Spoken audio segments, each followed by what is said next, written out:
Yeah. Me. Are you coming in or what?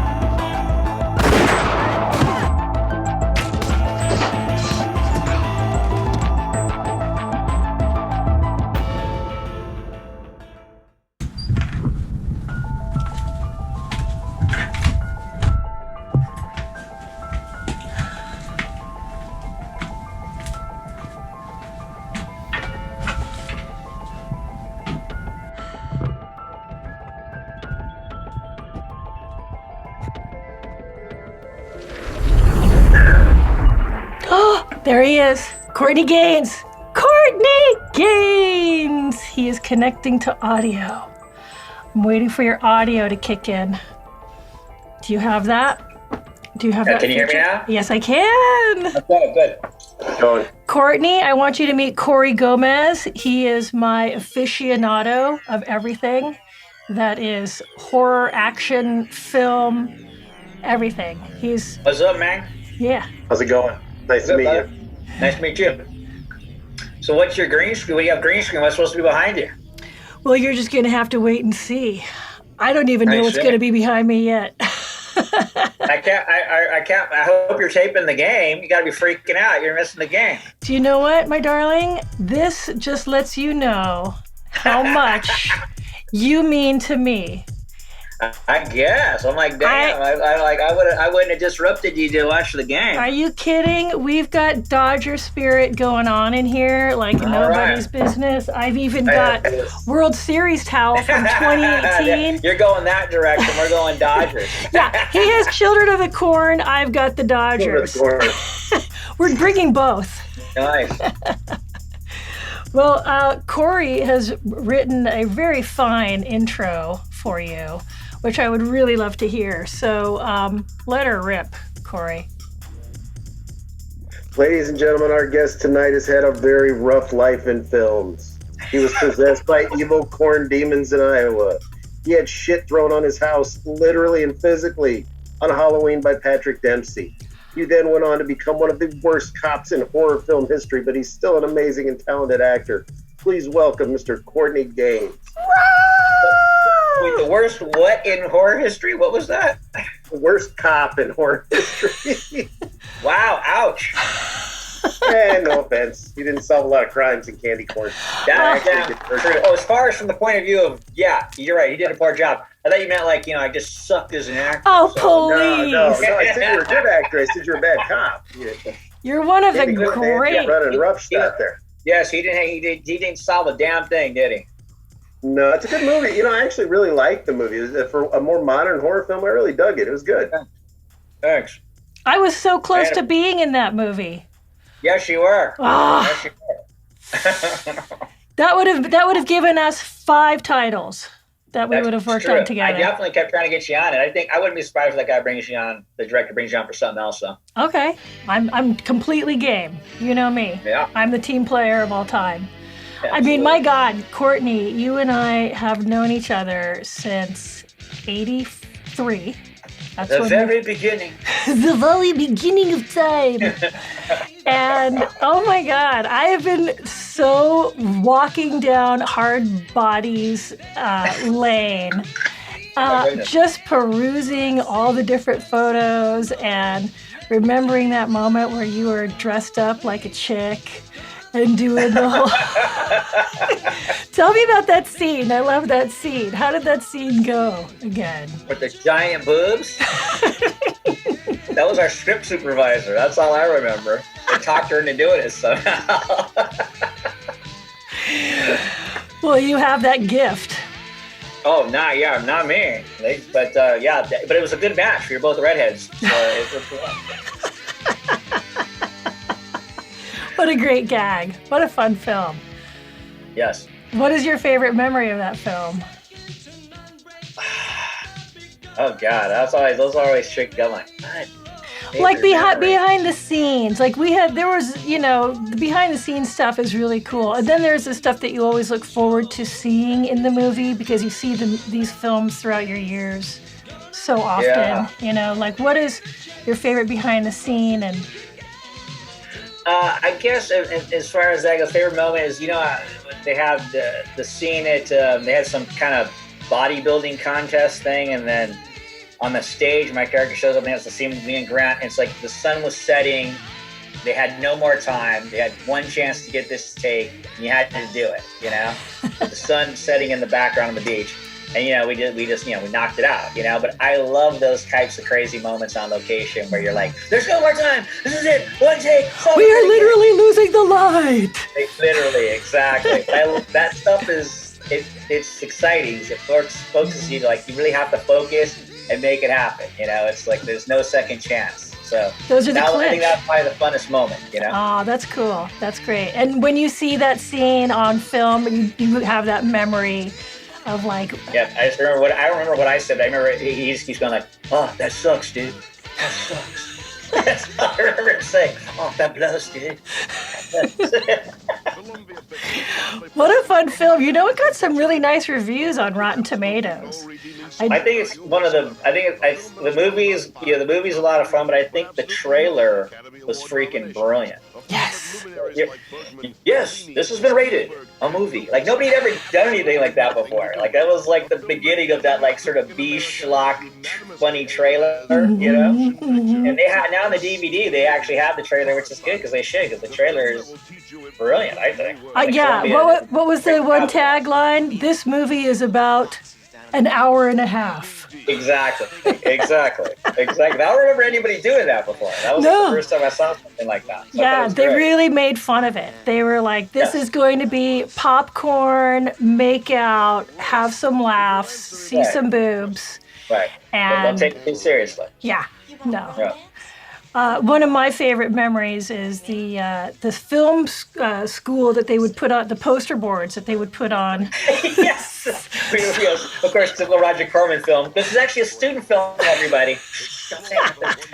And I was like, this is like our first show. We're like, what are they talking about? I don't even know the student. What? I had no clue what the hell they were doing. Who's the student? It's like all I knew was that I should be in school right now. Exactly. In fact, you know, it's really funny. Oh, here's my book, by the way. Right on. And your name is in here. I thank you, actually. It's a chapter on education. And yeah, it's actually pretty fun. Chapter 46, number 371. This book is pretty big. It's a big, long book, but you ended up being one of my acting coaches. One of my very, very favorite acting coaches. Here's the picture on education. Wowzer, yes. Right? With me, Grant Kramer in the middle, and Teal Roberts, the gorgeous Teal Roberts. Yes. Yeah, that's the icon.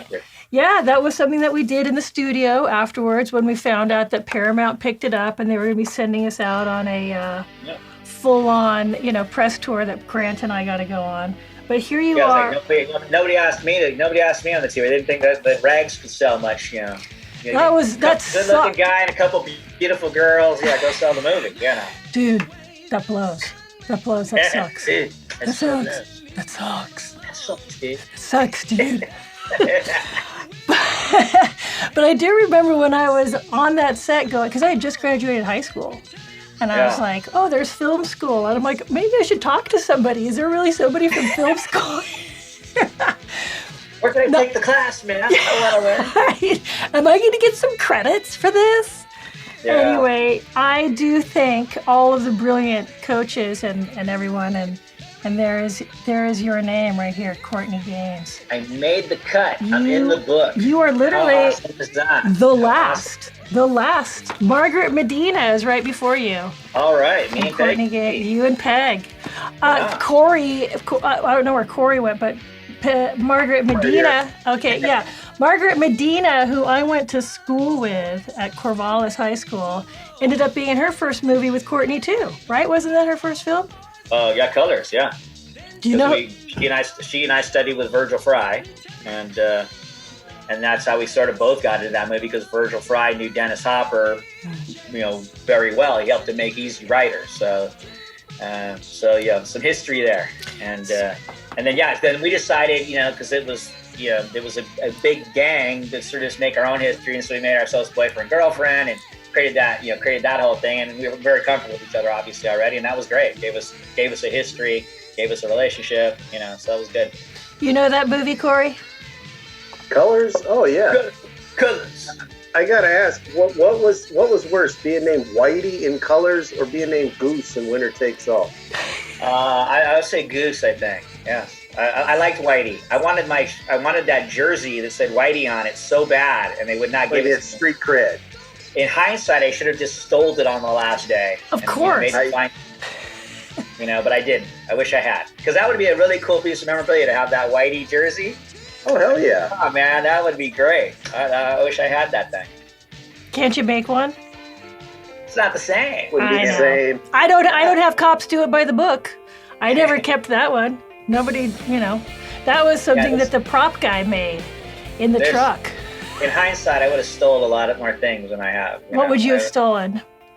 Well, that one was right up there on the top. But I did this movie. I think the third movie I ever did was this really this over-the-top comedy called Lust in the Dust with Divine and Lainey Kazan, and that hat. I had a hat, the bowler hat that I played as a piano player. There was a bullet hole in it. I wanted that hat. I begged for that hat, and they wouldn't give it to me. I should have stolen it. That would have been a great piece of memorabilia. That little boulder with a hole in it. A bullet hole in it. Well, if somebody's listening and you have these things, call me and I will get them to Courtney and we will make that happen. There's a. But I've sold a few things I have had. I sold the Children of the Corn shirt I had for an auction for a charity thing, and then I also somebody bought my Burbs hat from me. Oh.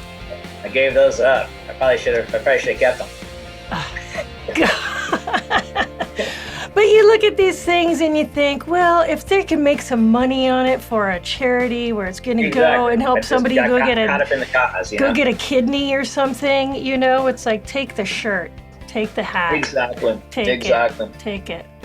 Well, you've had such. If you don't mind me, if you don't mind me asking, because I know you were on the Burbs. I love the Burbs. Actually, I got the import Blu-ray behind me. You worked with Corey Feldman when he was sort of just out of his teenage years on the Burbs. You worked with him again as sort of an adult, I guess, best way to phrase it, on Corbin Nash. Has he changed over the years? Or is he still the same guy that you always knew? I've worked with him, and I have a lot of respect for his work. I think I've always felt Corey's a little underrated, to be honest. And good actor. Yeah, I think so. But I think because of his antics, I think that it tends to take more precedent than his work. That's what I mean. And but I wouldn't go as far as to say I know him this work with him. And I didn't do much. I didn't do anything with him on Corbin Nash. I just had like a very, very small cameo in that.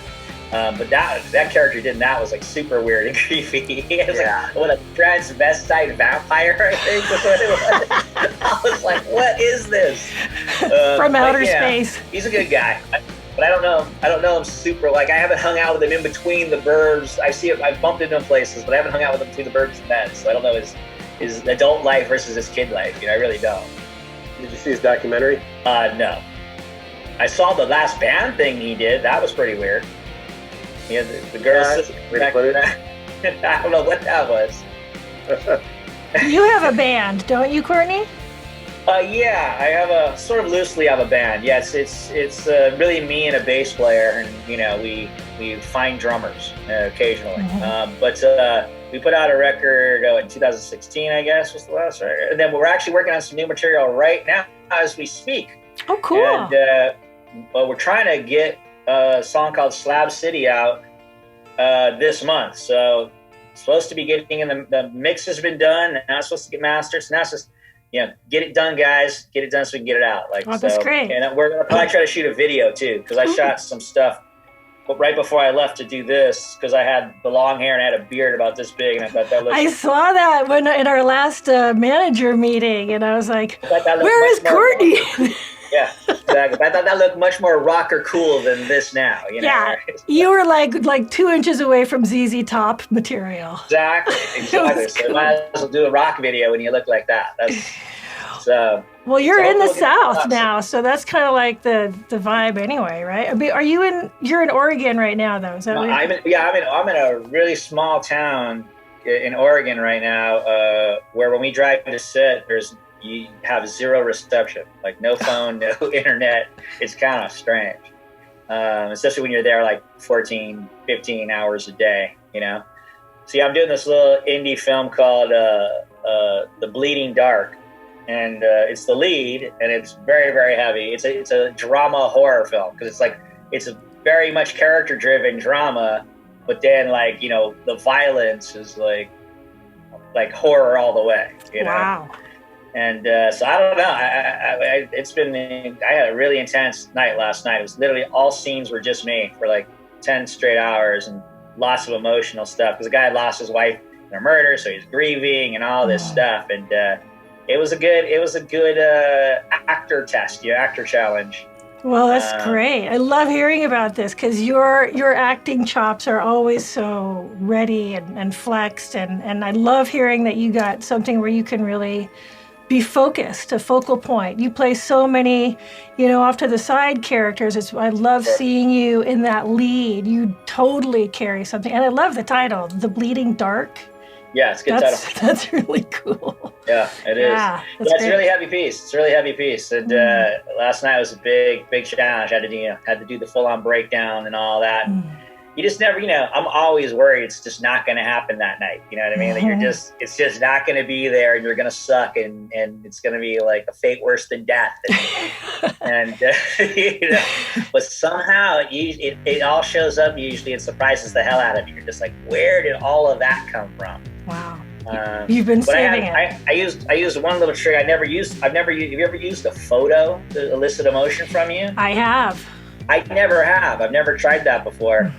And so I had a picture of me and my parents when I was young, and I could not believe how quickly that thing would just bring stuff up. Like, boom. So it ended up being a great tool. Wow. Thank you for sharing that. Because I was surprised. I'm gonna think about using that kind of stuff more often, because it's really good. Do you use music ever? Do you get a little? Sometimes. But not as not a ton, but mainly to get an energy going, like not necessarily a dark or sad energy, but even a feel good energy.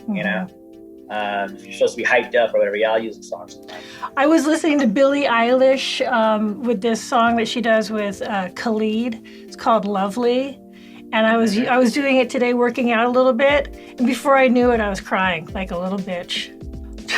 Such a little baby. File that one away in the actor toolbox. Yeah, but I love that you're so open and that you share this stuff. And I really appreciate the fact that you had a big, huge acting night, and you're taking the time out right now, during the World Series while the Dodgers are playing. Yes, my one day off, as it were, but it worked out. No, I'm glad we could do it. Yeah, I really appreciate that, Courtney. Really do. No worries. Yeah. So when you, I have a few little things that my dear Corey gave me. These are some fun little questions. He's the library. He's the documentarian over there. He really. Sure shit I've done. He's like, hey, how about that? He knows everything. Okay. Oh, he did. What's the vibe like on the set of It's Always Sunny in Philadelphia? But I just have to say, before you answer that question, you have you had a one-liner in that I remember you talked about in class. Yes. That was something about a burrito. You shit. You came in. Did you come in my burrito? That's the line. You come in my burrito. Yes. How's that for a one-liner? The best show on TV. Wait, today. Say it one more time. Did you come in my burrito? I think I repeated it 2 or 3 times. Really milked it. Look who's here. It's Grant Kramer. My son likes that show, and he thought that was hysterical. I think that was the most my son loved anything I've ever done. Oh my God! He said when he saw it, he fell on the floor laughing for 5 minutes. That's great. My son and I watch it together. I mean, it's probably the funniest show out there. Hey, you guys! What show are we talking about? It's Grant. Can you see him, Courtney? Not yet. But speak. Do it. Speak. Courtney! What's up? Woohoo! I was just talking about you. We were doing he was asking our favorite scene in Hardbodies, and I was like, it was that time when we were shooting. There was a sunset on that band stage, and I don't remember what I was telling you about the bad news, but you just kept going like, that sucks, dude. That's love. That sucks. That's all I remember. You remember that scene on the stage after the bodybuilders? Yes. And it was like the sun was setting, and they're like, we can only do this once. But I don't remember what I said. I had some bad news, and you're just like, that sucks, man. That sucks, dude. How are you, man? How are you? Time that whole movie. Good to see you. Good to see you. That was an unexpected pleasant surprise. Trick or treat! Yeah. Right. Candy corn! Yes! Awesome. Have some. Hey, nice to meet you. Corey too. Hi. Gomez, Grant Kramer from Hardbodies, our dear fearless hero. What's happening? How are you? Good. You look great. Good. Oh my God, it's been decades. You know, considering the wear and tear we've the last 40 years. 40 years, you guys, almost, right? Oh my We're God. really coming up on that. What are we going to do? Wow. I think we should all go to the beach. That's right. That scene, sunset. Yes. I was, honest to God, you guys, I thought, well, this is going to be so weird and desperate, but I have a red one-piece bathing suit, and I was like, oh, shouldn't I? Yeah. But yeah, that was my very first scene on film, was on roller skates with the two of you while Grant falls down in front of me, and I got to do some wild skid out in a bathing suit that's literally going up my butt. That is like also being. look at this, guys. This is shit that still comes to me now in the. Like, would you please? Yeah. Oh, yeah. You in that yellow shirt was so damn hot. It was ridiculous. And I was reminiscing about Courtney in his outfit where he's pretending to be the girl. That scene. Oh my God, that was the giant 44Ds, though, with the script supervisor, exposed herself. So, I mean, that's the weird one. That's the wild one. Everybody was doing it, except me. That's true. You were smart enough not to get caught in that. Oh, I waited for the next 20 films to do that. You remember that scene where everybody's in the bedroom upstairs at the party and everything. And I'm like, ooh, yada da da. Yeah, that was boobs galore, that scene. That's so funny. That was definitely worth the $7.50. That's like the ultimate Me Too movie, right? They just said, yeah, there you go. Yeah, they just don't make, they don't make TNA movies anymore. That's just, that's like now you have kids just go on the internet and watch porn. So it's like, it's not what it was. But back in those days, that was like people still come to you like, yeah, man, I used to sneak down and watch like Skinemax or whatever it was at 13. That was like the first boobs I ever saw was Hardbodies. You're just like, wow, okay. There was like an exceptionally large amount of boobs in that movie. Yes. Have you guys ever counted? I mean, especially if you count them individually. Double down. Double down. Oh my God. I mean, it's like, it's up there with like war films when guys get killed. It's just because I mean, the first scene is just your hand on Teal's boob, right? Isn't that the open? My first scene is like basally I'm on top of her. In your cup, you're orgasming or something. Oh, that's How's that for a start, right? That's right. Yeah, that was the first scene. Oh my And then God. I didn't even know my butt was going to end up in the movie. Like, they didn't even tell me that there was like a loop in the towel that I pulled on, right? So. Well, a very nice butt, though. I can't tell you how many like family gatherings I've been like punked with, like, oh, by the way, Nice. There's something about your butt being on film that is just so vulnerable. So I did a movie in the Philippines. It was like a go get him out of Vietnam thing where I thought it would really be fun to like we were escaping like to moon people. So I did that, and then when I saw it on film, I really regretted that choice. Actually, what the hell was I thinking? What, you had your butt in that movie? Yeah, I volunteered to moon, and then I did it, and I was like, I'll never do that again. That but didn't look nearly as good as I thought it would. You know, you never feel like I did a massive group moon in fraternity vacation with Cameron Dye, Tim Robbins, Matt McCoy, Lee McCloskey, Barbara Crampton. It was like 7 of us. And I remember, it was such a lineup of butts, and we had to like shake them and stuff. And I just remember doing it and everybody looking at each other, like our faces just going like, what the fuck are we doing? That was a really long, like minute and a half take. You're just like, I will never do this again. Oh my God. our butt, we're going to be talking about exposing our butt experiences as actors on this. This is good stuff. This is good stuff. We're really getting to If you're going to do it, you got to do it in a comedy though, right? Because right. Yeah. You got to exactly. You got to do it in a comedy. Absolutely right. Exactly. So tell me what's going on, Grant. Tell me your life. You know, I'm actually kind of like living the life because I became like a dad at late time in life, you know, so I've got a 5-year-old little dude, and it's the coolest thing I've ever done in my life. That's nice. so wonderful. Congratulations. Thank you. Congratulations. That's great. Yeah. Does he like children's books? Because he's 5. He must. He does. He likes everything that, yes. I am going to send you this. Love it. Sweet. That's what you get for coming on the show. You get it. Yes. Nice. This and this. This and this.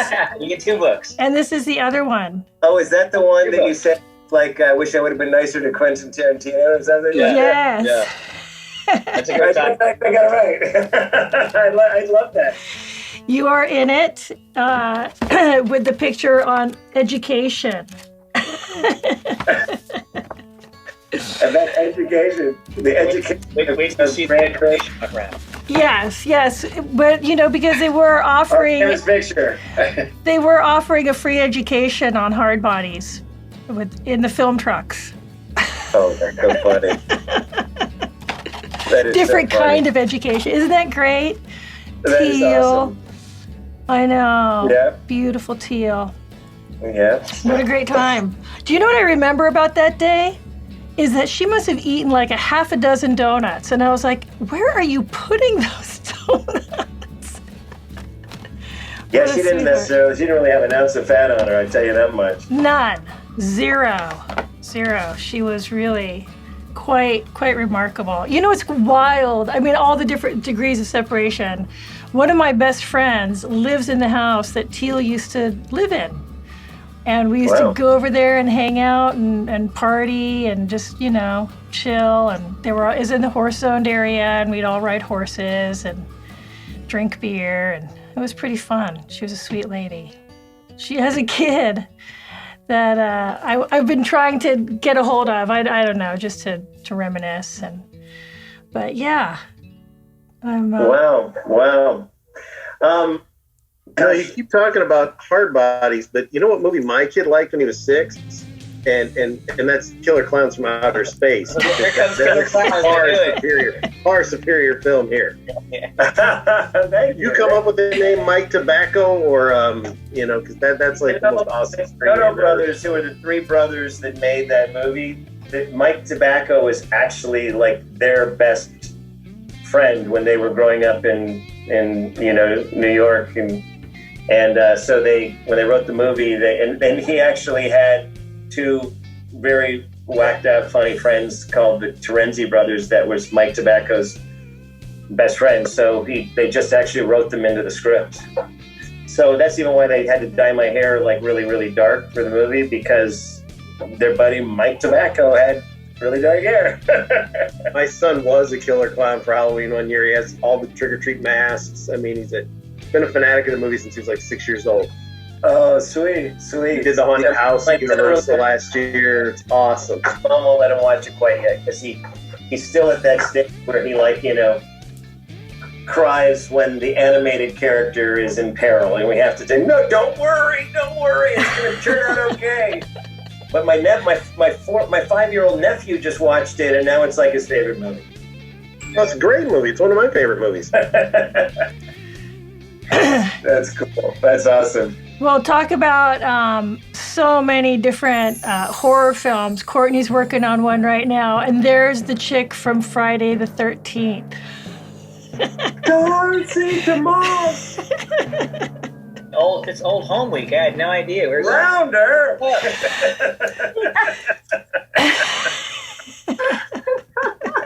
Hi, guys.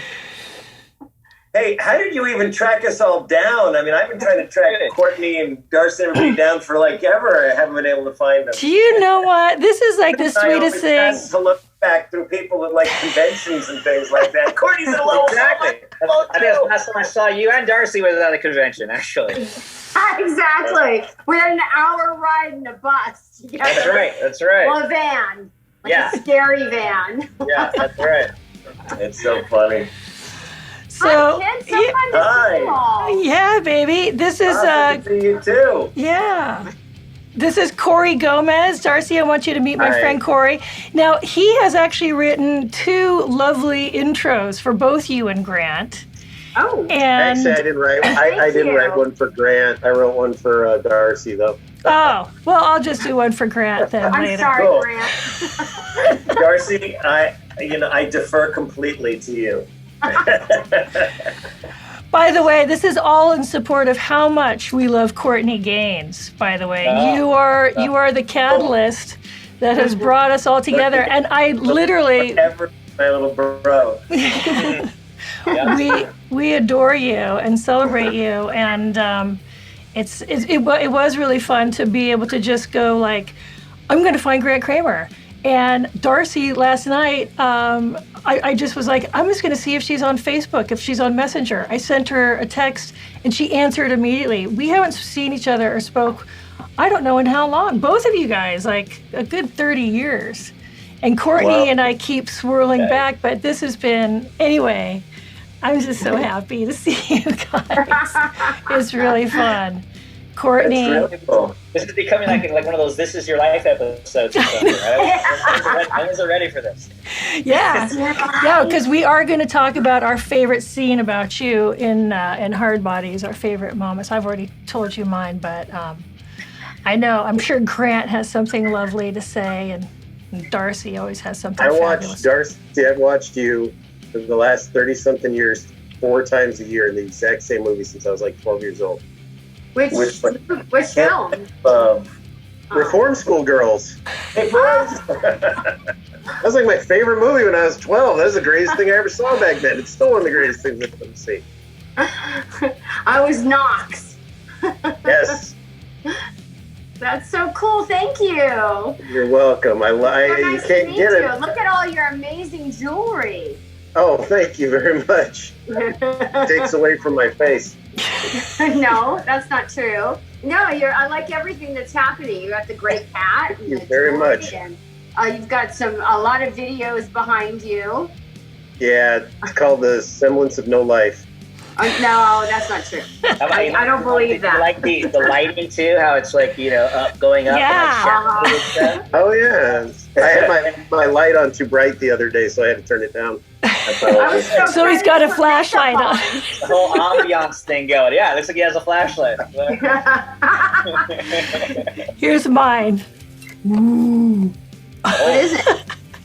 What was It's that? something I picked up at Big Lots. A candle? Wait. It's safe. But actually, this this is the season. We've got a little bit of Dodger joy because we are Courtney and I Go Dodgers! massive. Yeah. We're gonna win. First Come on, LA needs it. Yes, We need a triple header. We need the Lakers, the Dodgers, and Biden. Yes, thank you. Take it. Let's cut that part out so we don't get any enemies. Oh, it's okay. If every Trump supporter in the world hates me, I'm totally good with it. Me too. Me too. I'm with you. So, Grant, Darcy, think about your favorite behind-the-scene moment of Hardbodies.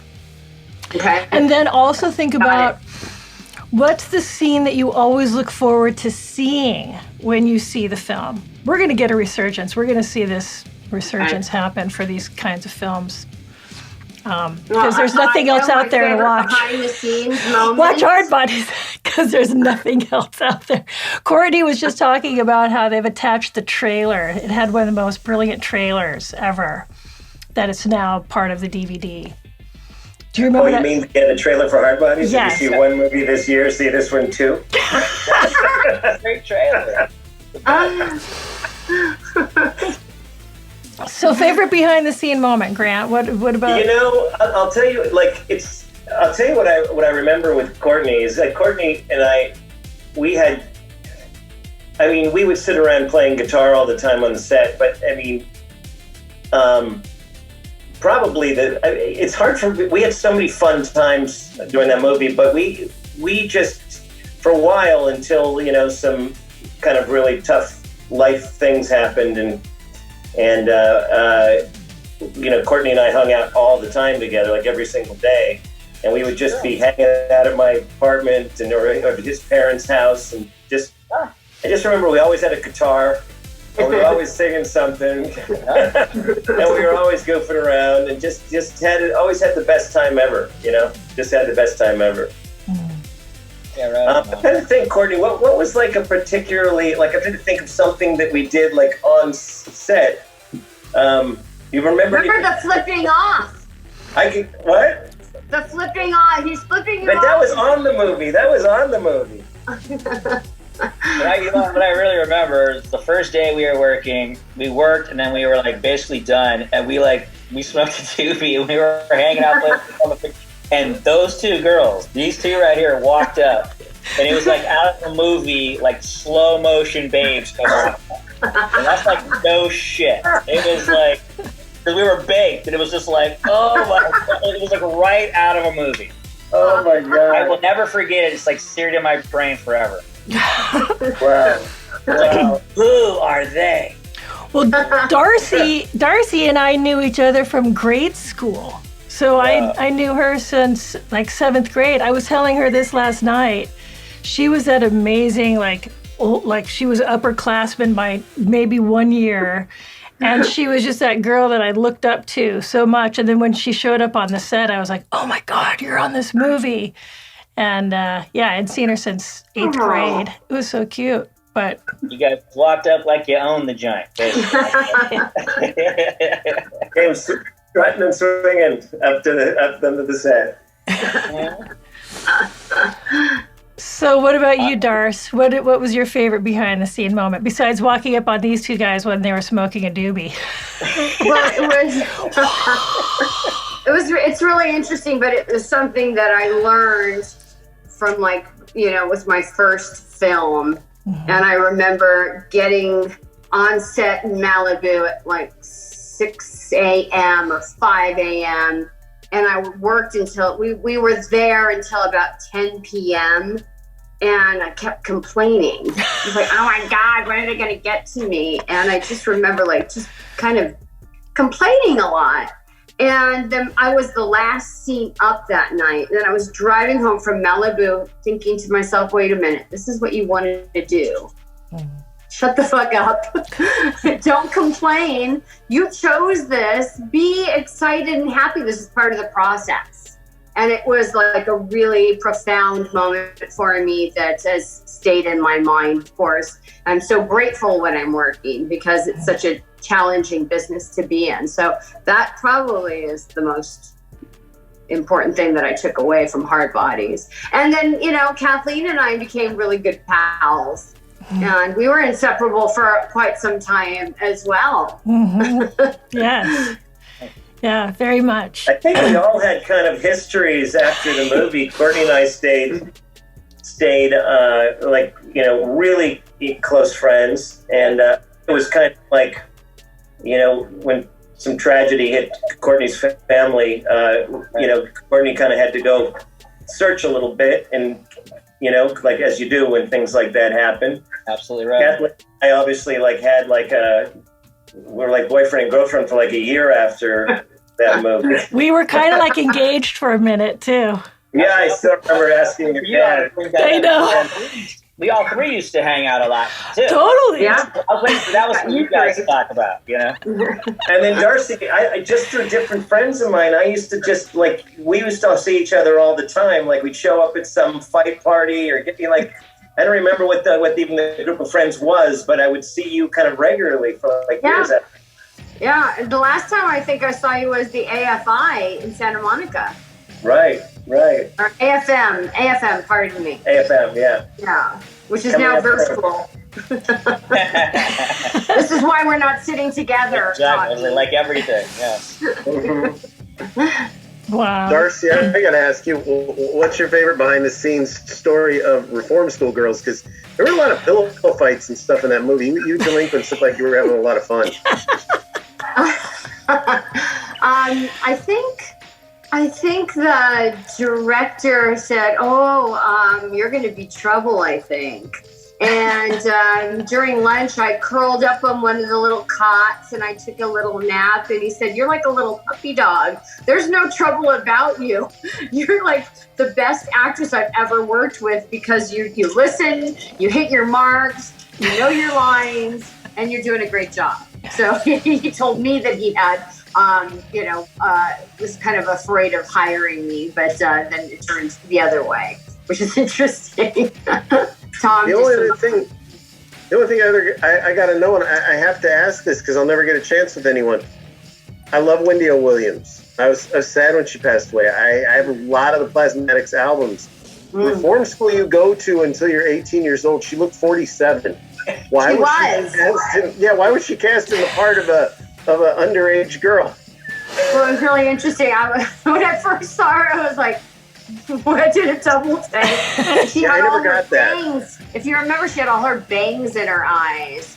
And when she talked, she did like weird, she didn't really engage with us actors very much. And Linda Carroll and I weren't friends when we worked together. We all kind of stayed separate, like, that method acting thing. And then Linda Carroll and I became good friends after the film.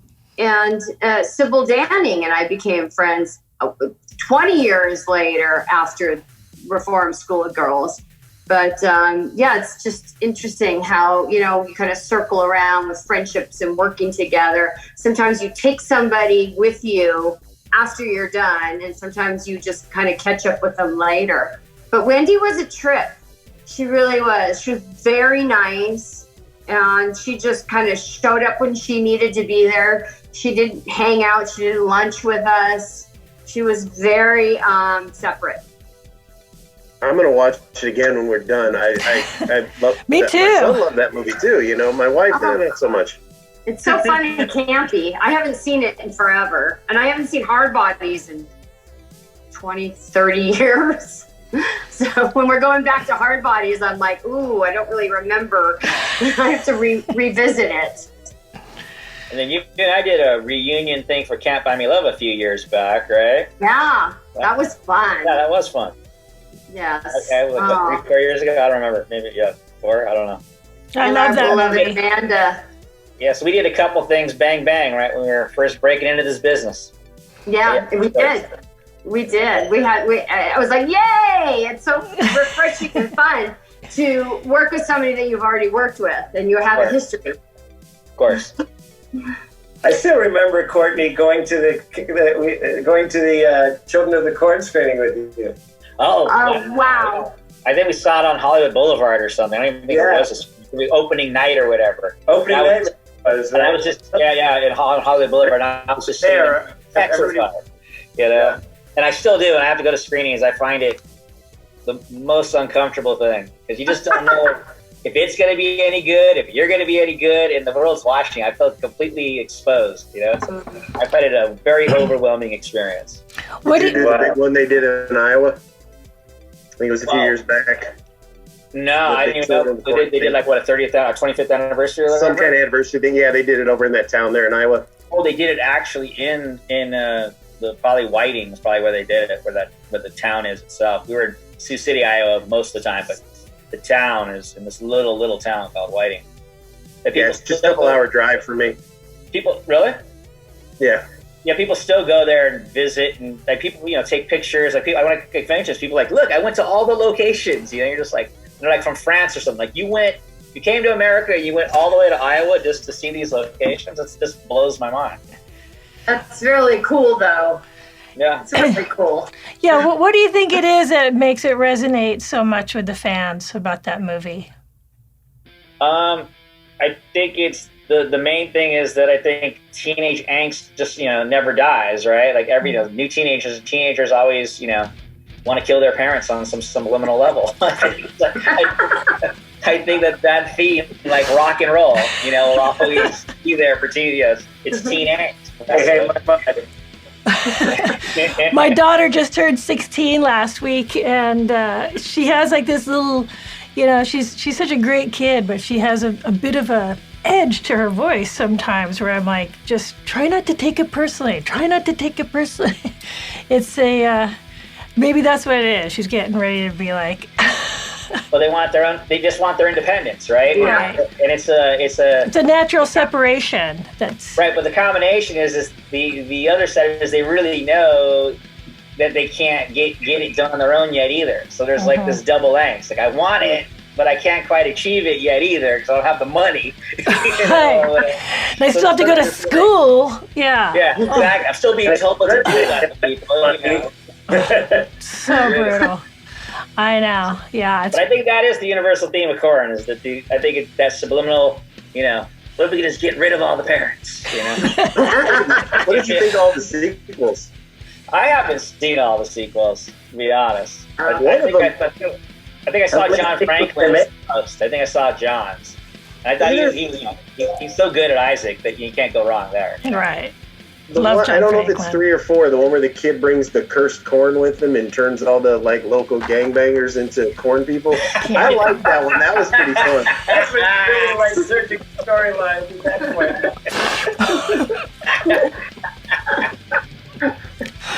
Nice one. That's hilarious. Yeah, I figure the reason I don't see him is because then if I don't like them, then somebody asks me what I think of them, I would have to actually say what I thought. So it's just easier to not know, to just be oblivious.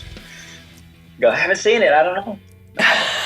Hey, Keeney. Yeah. So you behind the controls, flipping back and forth? I have this amazing whole setup. I want you to see I can't move this thing around. Okay. All right. Well, you can show us another time. What? But so you're like the puppet master, right? I can be. Yeah.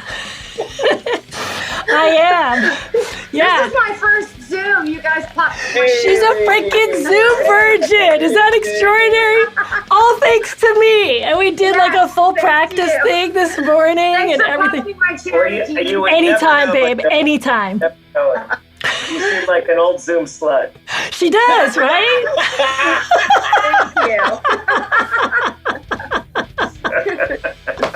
Oh dear. She is so hot. Look at that beautiful chandelier behind you. That is just so stunning. You just look like a portrait right now. You're so beautiful, Darcy. Yeah, that is beautiful. You did really, Darcy. That is quite a well-framed shot there. Isn't it lovely? Yeah. I agree. Yeah. This is where I draw my I just now noticed the chandelier. Thank you. You can do these kind of crazy things. Let me see if I can do this here. See, it's real. It's not fake. It's really there.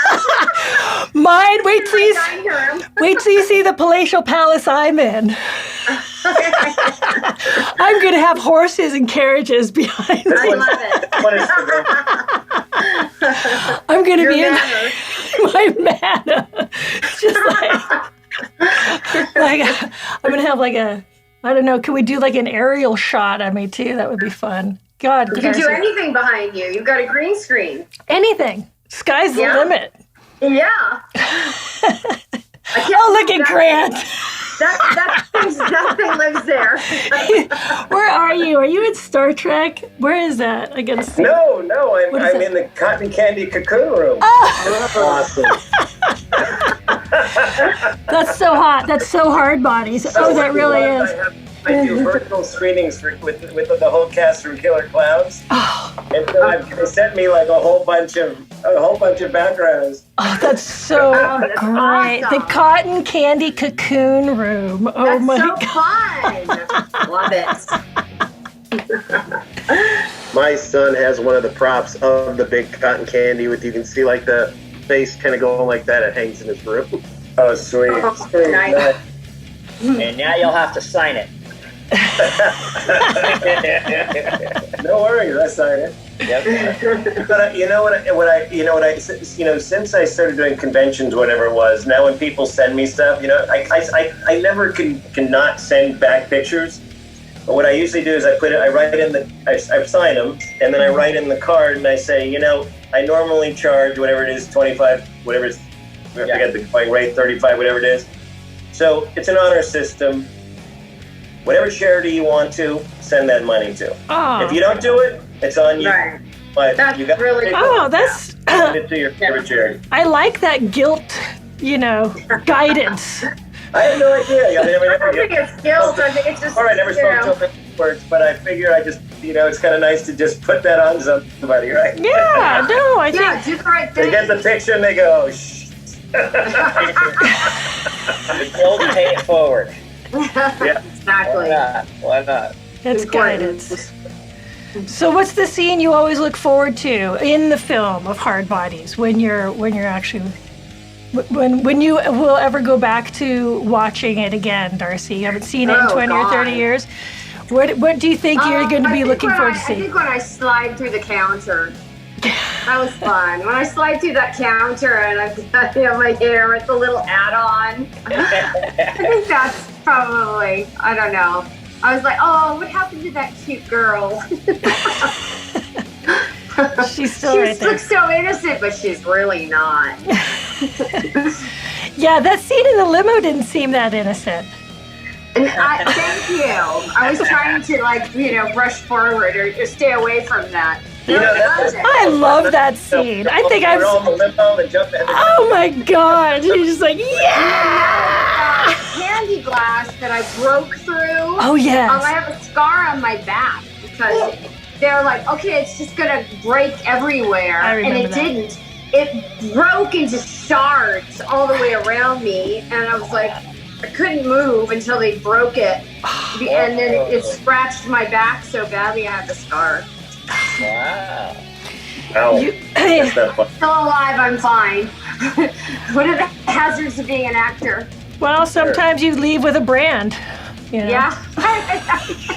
So yeah, it's a good party. Quote. It's a good party. I'm gonna have scars. Sure. What about you, Grant? What scene do you look forward to watching the most? Oh, God, I don't know. Let me think. Me almost roller skating over your head. You know what? That's probably a good one. The falling in front of you was probably my favorite scene. Oh no, I wasn't really totally did. fishing, but really, that's so Yeah. sweet. Absolutely, absolutely. And you did fall. He fell. I did, and I fell for real, for sure. Oh. Yeah. You want to know? This just popped in my mind, but this is my craziest Hardbody story. It happened about 15 years after Hardbodies, but like one of the other great loves of my life, who I was with for about 4 years, and the last year ended up being this crazy movie of the week year where she got an eating disorder and cocaine habit, all these things, and we finally after like that crazy year, she moved out and we weren't really speaking to each other, but I still cared about her. And all of a sudden I got a call that they wanted me to be part of an intervention. Her parents were flying out from Pennsylvania, and that all of her friends, that she was really having a hard time. They needed to do an intervention. So I showed up with this group of people at the ex-girlfriend's house in West Hollywood for this intervention. And she had told me that she had this neighbor that she was hanging out with all the time, who was this kind of young stoner dude that always wanted to meet me because he was a huge he was a huge Hardbodies fan, but I never met the guy. So, true story, we knock on the door, and she walks up to the door, and she had a personality very much like you too, this like Keenie, this like vivacious, like, you know, personality. So she walks in there, hey, and she like on her nose, like she'd just taken a huge hit of cocaine, and we all came. And she was like, "What are you?" She's looking at her parents. She's looking at me, the ex. She's looking at all of her friends, and she just all of a sudden just goes, "Oh my God!" She goes like this, and she bolts out this side door. Now, all of us, if you can believe it, like we go trucking around behind her, around the entire block in West Hollywood, with her like this, and us go behind her, this like pack of like 10 of us, and we go all the way around the block, and then when we get back to her apartment building, she goes into a side door of another apartment, and we don't even know whose apartment this is, but we all go like trekking into the apartment behind her into this apartment, and it's her stoner roommate. Now you got to picture like modern romance, Brad Pitt's character, the guy who's always sitting on the couch, that just hilarious character, and he's sitting there on the couch, and all of us, and we're all standing there, and he looks at us, and he looks at, and we look at him, and he points to the large screen TV set that he's watching, and he goes, "Dude, that's you!" Oh my God. Swear to God, he's got Hardbodies on the TV. No. He's on the couch watching Hardbodies, and we're like in his apartment, and the this guy is just like walked in from the side door with like 20 people. And he had a big bong in front of him. One on the table. It was like he was all by himself, like in his thing, stuck out of his mind, probably watching Hardbodies for the 200th time. And with his next door neighbor, you know, friend, in comes this pack of people he's never seen before into his apartment. And leading the pack is the guy, Scotty Palmer on the TV. He was probably like, "No way." That sounds like that's like a wild. Those ones that even when you tell it, you can't believe it. What are the odds? What are the odds? Right? It all started with you chasing the girl with the coke on her nose. Your ex. I mean, like Even the story, right? that's like L.A. stories. This girl around the entire block with the coke on the nose, right? France. Fucking wild. Only in LA. Yeah, only in LA. Or maybe not only in LA, but only in LA does it end up like that. Right. That's like the wildest fucking. I'm lost in that story right now. I still, every once in a while when I think about it, I'm lost in it, right? Because like it was one of those most surreal moments that you could ever be in. And I just imagine like how it was for him. Right? I wasn't stoned.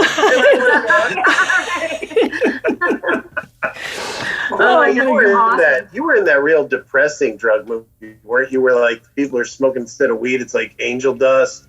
They're jumping out windows. Where Helen Hunt was my girlfriend, and she, I give her the angel dust, and she jumps Angel out. Dusted.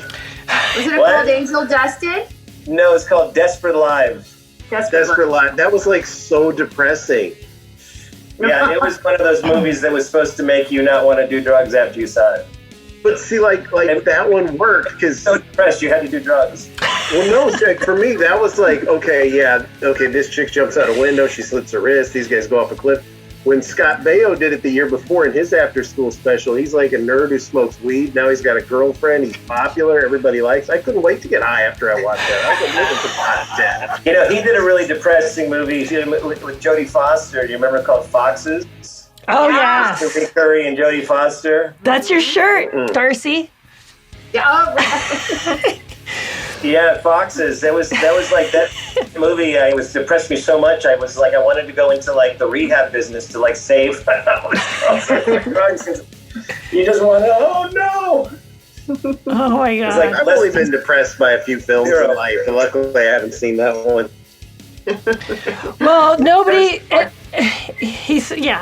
nobody will ever get depressed watching Hardbodies, and I will never be depressed looking at any of your faces, because the beautiful, rich history and being able to hang out with you guys like this has just been such a gift, truly. Things to be thankful for right now. Yeah. No kidding. This is I'm just so massive you guys silver are lining. looking great and healthy and in good places. I hate to say it, Courtney's on the. you just never know what you're going to see when you see people. Like, you hope they're still there, and if they are, you hope they're doing well, right? Yeah, and in this instance, I'm calling and surprising one guest. I mean, I'm just hoping you guys are all on a good page and everybody still loves each other, and obviously that's happening. But Courtney's he's in Oregon right now working on a movie, and he's just had a huge kick-ass scene last night that he was telling us about. And Well, it was just pretty great. You could put all this together on crazy short notice, and this was the only day I had available, so it was pretty cool. This was way more than I expected, I'll tell you that.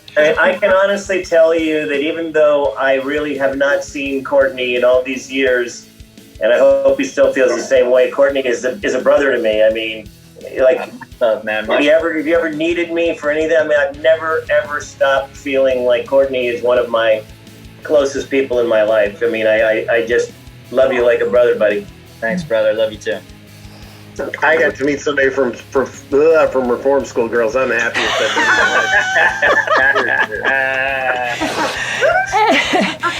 And I love you, Darcy, and I love you, Courtney, and I love you, Grant. Corey, we just met, but I do love you too. And thank you guys. Thank you so much for this. This is really, really sweet. May you all find each other soon. Courtney, have a blast working on your film. Teeny, why don't you email us everybody's emails so I that we certainly will. Yeah, I most definitely will. That'd be Thank awesome. you. Big And love, you then guys. let's all follow each other on Instagram and Facebook, of course. Yes, for Yes. And most importantly, no, I haven't looked at the score, but damn, go Dodgers. Most importantly, Go Dodgers. go Dodgers. That's right. Great to Courtney see used to live right there by Dodger Stadium. Sure did. Right. Oh, wow. I had to go walk there. So Oh. a couple of seasons I got to go to the World Series. A friend of mine sang the national anthem, and that was pretty spectacular moment for me, having grown up by Dodger Stadium to Wow. be World Series like that. It's pretty neat. Sweet. We are ride or die Dodger fans. We are hardcore. And You're the ultimate. I just live there. do you know a friend of mine, we were watching the game through text, and she's like, I went to go look for a Dodger fan gif. She's like, is this you? I'm like, yeah, that's me. You'll see it. I'll play it up on here when we finish this thing. And yeah, it's a ridiculous thing. I don't know what it is, but I have a ball right here that's been signed by numerous players. So Cool. We're bringing the love. Nice. You guys, you brought the love so much tonight. I can't even. This is so serendipitous, kismet, fate, metubi. I mean, like everything. You're all so beautiful, such a huge part of my life. Great to see you all. Thank you. Great to see you all. Everybody stay safe. I love you. I love you Love you too. guys. Thanks, you guys. Love you. Be well. Happy Halloween. I don't know how to turn it off, so I'm going to leave it up to you. And leave. I love you guys. Peace out. Peace, you guys. Peace out. Peace.